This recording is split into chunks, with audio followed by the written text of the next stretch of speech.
بسم اللہ والصلاة والسلام علی رسول اللہ وعلی آلہ وصحبہ ومن والاه اما بعد۔ محترم ناظرین کرام،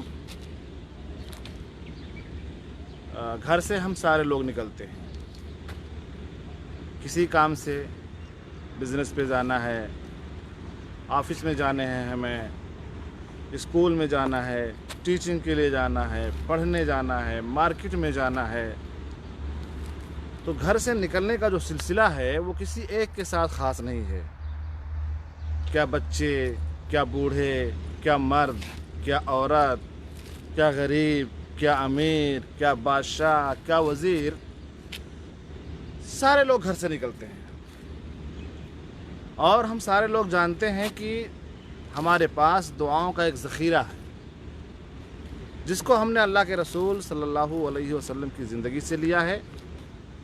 چاہے آپ کا وہ عمل ہو، یا آپ نے اسے کہہ کر کے بتلایا ہو، یا آپ صلی اللہ علیہ وسلم کے سامنے کوئی کام کیا گیا ہو اور آپ خاموش رہے ہوں، تو یہ ساری چیزیں ایسی ہیں جس کو آپ لے کر کے اس کے اوپر فالو کر سکتے ہیں اور اس کے اوپر عمل کر سکتے ہیں، اور ان ثواب کو اپنے ذخیرے میں لا سکتے ہیں، جس کے کرنے سے اللہ کے رسول صلی اللہ علیہ وسلم نے بتلایا کہ جس شخص نے یہ کام کر لیا اس کو یہ سارے ثواب مل جائیں گے۔ تو یہ جو گھر سے نکلنے کا سلسلہ ہے یہ سب کے ساتھ ہے، اور آج کل جو حالات ہیں، ویسے تو ہمیں ان چیزوں پر ہمیشہ مداومت کرنی چاہیے، لیکن بڑے افسوس کے ساتھ یہ کہنا پڑ رہا ہے کہ ہمارے گھر سے نکلنے کا جو طریقہ ہے وہ بڑا عجیب ہے۔ کوئی شخص موبائل لگا کر کے، چابی لگا کر کے نکلتا ہے اور جا رہا ہوتا ہے۔ کوئی گھر سے نکلتا ہے تو نہ سلام، نہ کلام، نہ دعا، نہ درود، کچھ بھی نہیں، سگریٹ پی کر کے نکل رہا ہوتا ہے۔ مطلب عجیب طریقے سے ہماری طرز زندگی بن چکی ہے۔ تو ہمیں میرے بھائیوں اور دوستوں اس کے اوپر اپنا محاسبہ کرنا ہوگا، اور یہ سوچنا ہوگا کہ ہم جس ٹریک کو اختیار کر رہے ہیں وہ ٹریک صحیح ہے یا غلط ہے۔ یقیناً اگر ہم حدیثوں کی مخالفت کر رہے ہیں اور اپنی زندگی کو قرآن اور حدیث کی روح سے نہیں گزار رہے ہیں، تو آپ یقین مانیے کہ ہم اپنی زندگی میں بہت غلط کر رہے ہیں، اور شاید اس کا خمیازہ ہمیں بھگتنا پڑے، اور یقیناً بھگتنا پڑے گا۔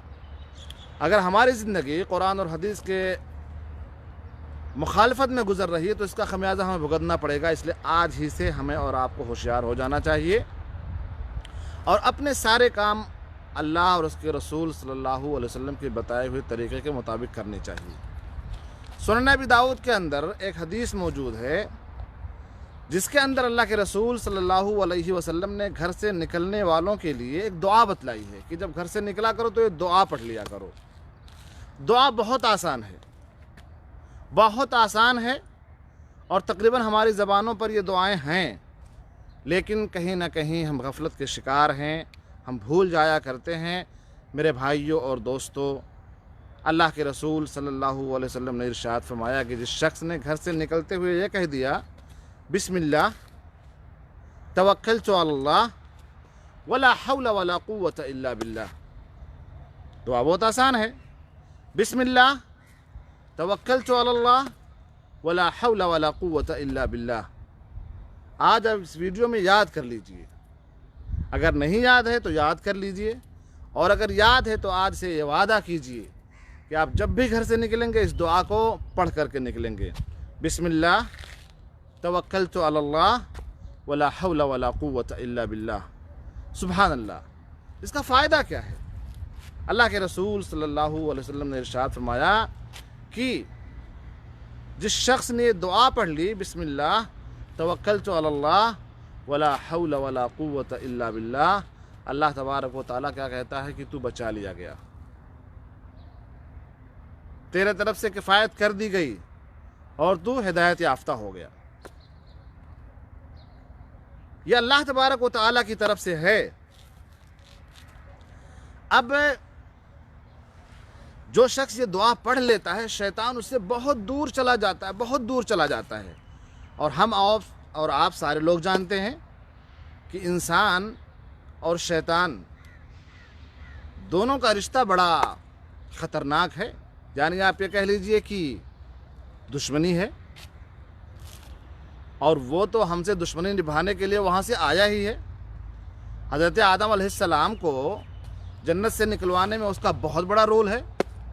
اس کی وجہ سے اللہ تبارک و تعالیٰ نے اللہ تبارک و تعالیٰ نے حضرت آدم علیہ السلام کو پیدا کیا اور کہا کہ سجدہ کرو، تو اس نے کہا کہ میں سجدہ نہیں کرتا، کیونکہ تو نے مجھے مٹی سے پیدا کیا ہے، تو نے مجھے آگ سے پیدا کیا اور آدم کو مٹی سے پیدا کیا ہے، میرا مقام اونچا ہے، میں آدم کو سجدہ کیسے کر لوں؟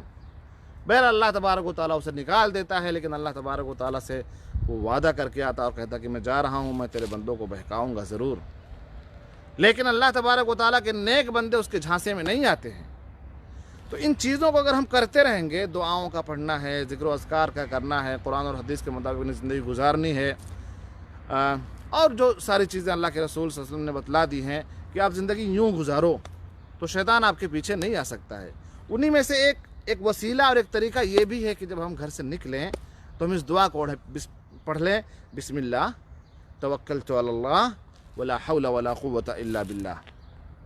اگر آپ نے یہ کر لیا تو اللہ تعالیٰ کہتا ہے کہ تیری طرف سے کفایت کر دی گئی، تو بچا لیا گیا اور تو ہدایت یافتہ ہو گیا.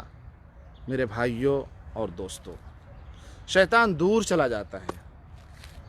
اور ایک روایت میں ہے کہ شیطان جب اس کی طرف آ رہا ہوتا ہے، دوسرا شیطان اس سے کہتا ہے کہاں جا رہے ہو بھیا، کہاں جا رہے ہو؟ اس کو تو امان مل چکی ہے، سیکورٹی اللہ تبارک و تعالیٰ کی طرف سے اسے مل چکی ہے، تم کہاں جا رہے ہو؟ اس لیے عزیزوں، بزرگوں، بھائیوں، دوستوں، ماؤں اور بہنوں، آج سے ہم یہ وعدہ کریں کہ جب بھی ہم نکلیں گے کہیں سے، اپنے گھر سے کہیں جانے کے لیے، چاہے آپ مارکیٹ میں جا رہے ہیں، چاہے آپ پارٹی میں جا رہے ہیں، چاہے آپ اسکول جا رہے ہیں، چاہے آپ آفس جا رہے ہیں، چاہے آپ مسجد میں نماز ادا کرنے جا رہے ہیں، چاہے آپ ہاسپٹل میں کسی کی زیارت کرنے جا رہے ہیں، غرض آپ کا کچھ بھی ہے نکلنے کا، لیکن یہ دعا نہ بھولیے، پڑھیے، بسم اللہ توکلت علی اللہ ولا حول ولا قوت الا باللہ. سبحان اللہ. بسم اللہ توکلت علی اللہ ولا حول ولا قوت الا باللہ. دعا بہت آسان ہے، ہمیں اور آپ کو خود پڑھنا چاہیے. اپنے آپ کے ماتحت میں جو بچے ہیں انہیں بچپن سے ہی ان دعاؤں کا عادی بنائیے.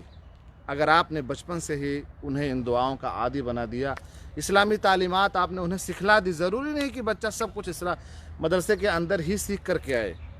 پیرنٹس کیا کریں گے، ان کے ماں باپ کیا کریں گے، ان کی ذمہ داری بہت عظیم ہے. اس لیے ایز اے پیرنٹس میں آپ سے گزارش کروں گا کہ اپنے بچوں کو ضائع ہونے سے بچائیں. آپ کی بھی ذمہ داری بنتی ہے کہ انہیں اسلامی تعلیمات سے روشناس کرائیں. اللہ تعالیٰ سے دعا ہے کہ اللہ تبارک و تعالیٰ ہم تمام مسلمانوں کی حفاظت فرمائے، شیطان سے، شیاطین الانس والجن سے اللہ تبارک و تعالیٰ ہماری حفاظت فرمائے، اور ہمیں ہماری زندگی قرآن اور حدیث کے مطابق گزارنے کی توفیق عطا فرمائے. وصلی اللہ علی نبینا محمد وعلی آلہ وصحبہ وسلم. والسلام علیکم ورحمۃ اللہ وبرکاتہ.